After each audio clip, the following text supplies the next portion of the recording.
Testing. 1, 2, 3. Testing. Hello.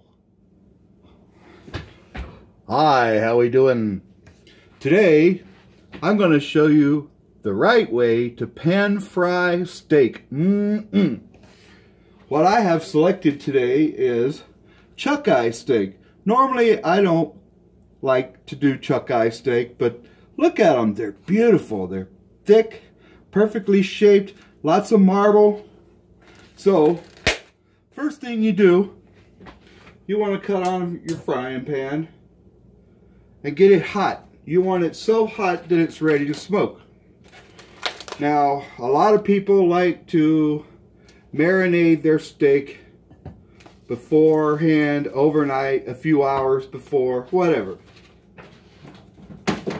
When you marinate steak, all you're doing is enhancing the flavor. You're not making it a more tender cut. The only way to make your steak truly more tender is the aging process. So you have to know your butcher, and you have to know that he's done the right aging process to make your steak cuts very tender.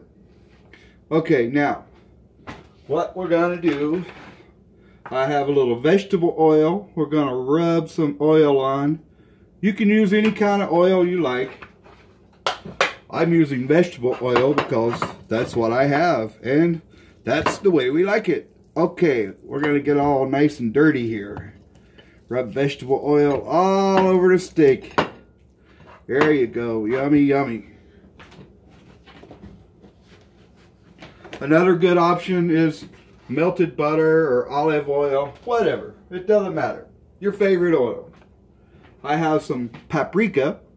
Paprika is just a very mild red pepper.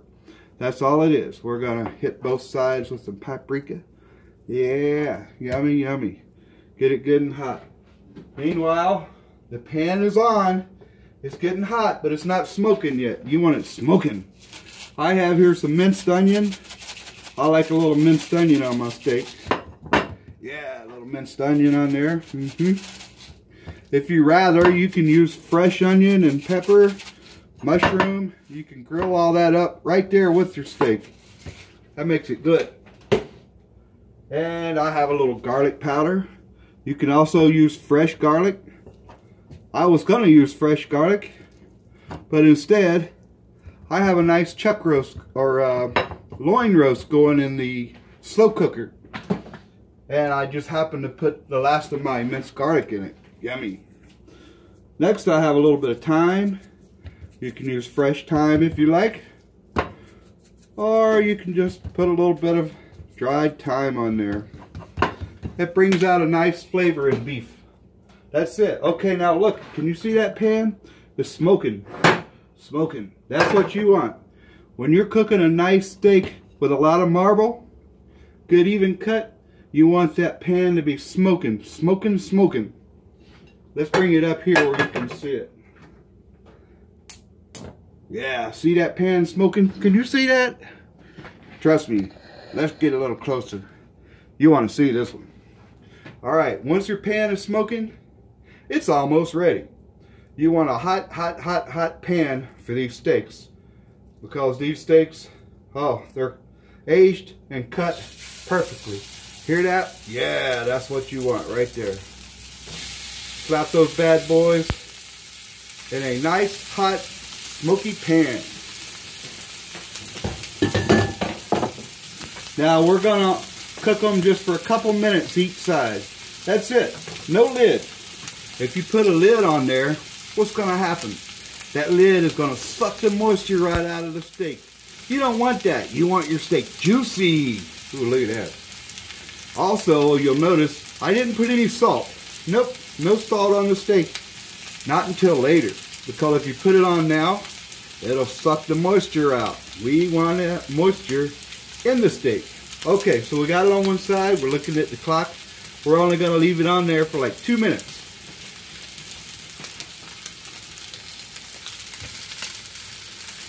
Yeah, it's been about 2 minutes. We're getting there.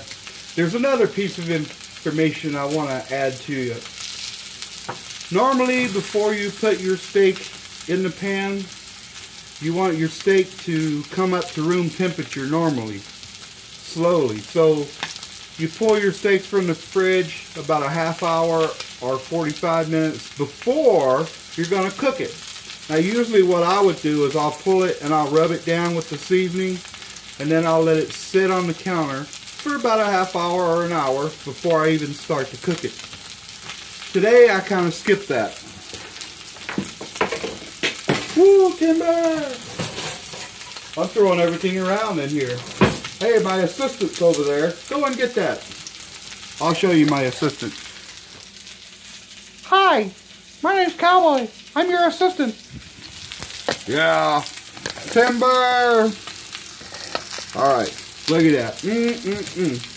Yummy, yummy. Okay, see that? That's why you want the pan hot. Because, oh, look at that color. Oh, yeah, buddy. That gives you a nice, good color. No lid. Remember that? No lid? Yeah. Now, what you could do, if some steaks, I would put a big old slab of butter in there right now. And I would marinate with butter. Even though it's got olive oil or vegetable oil, butter has an amazing flavor that it adds to these steaks. So why don't we do that anyway, just to show you. We'll put a chunk of butter in there while it's cooking its last couple of minutes on this side. See how it's nice and red there on the edge? Yeah, man, that's what you want. You don't want your steaks to be all well done. If you want a steak cooked well done, then don't get a nice thick chunk. Just go get any chunk of meat, whatever, and make shoe leather out of it. Alright, butter melted in like a couple seconds. So here's what you do. You just keep pouring it over. Keep pouring it on the steak. Look at that. Yeah, yummy. That's the way we like it, right there. Alright, guess what? It's been on this side for 2 minutes. That's it. That's all she wrote. We'll give it another minute. Right now, it's good and rare. Let's say we want to go medium rare, so we're going to give this guy like 1 more minute. And the other thing, after that, you let it rest. Just like you let it rest before you cooked it. Heat is off. Look at that. Oh. Bon appetit. Yummy. That's ready to eat, buddy.